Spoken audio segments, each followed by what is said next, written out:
Hey everybody, it's Anthony Wier here at FCNL in Washington. I just wanted to thank everyone for all the hard work you've been putting in this summer, and as we turn into the fall, just encourage you to keep up the good work. Just this morning, we were in meeting with the staff of Congresswoman Barbara Lee, and the staff personally thanked you for all the work you're doing.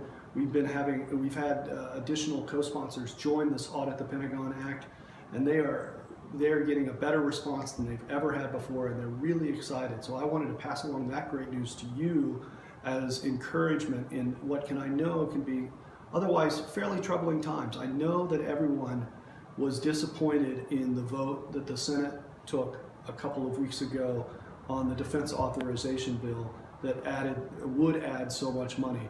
And I just want you to know, first of all, that we here in Washington, we're really expecting that vote, and here's why. First of all, this is a bill that Senator McCain cares very deeply about. It's his bill in a sense, and with so many members of the Senate, they had to consider and keep in mind Senator McCain's vote on the health care bill, which we were also very proud of, as well as Senator McCain's health diagnosis. And so they had to choose about how they were going to respond to Senator McCain personally. But more importantly than that, this bill was by design not tethered to the real budget choices that everybody in Congress knows they're going to have to make in the coming weeks and months on a final integrated budget package that balances the money we're going to spend on defense with the money we're going to spend on everything else. This bill was just on that defense piece. It was just staking out a ground in that negotiation that's yet to happen.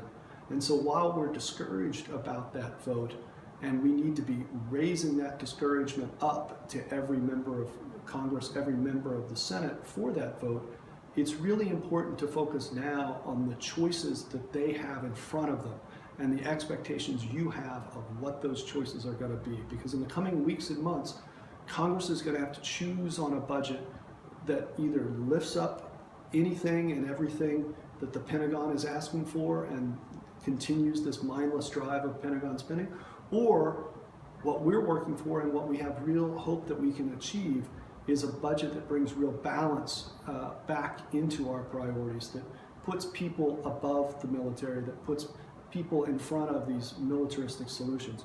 So I just want to encourage you to keep it up.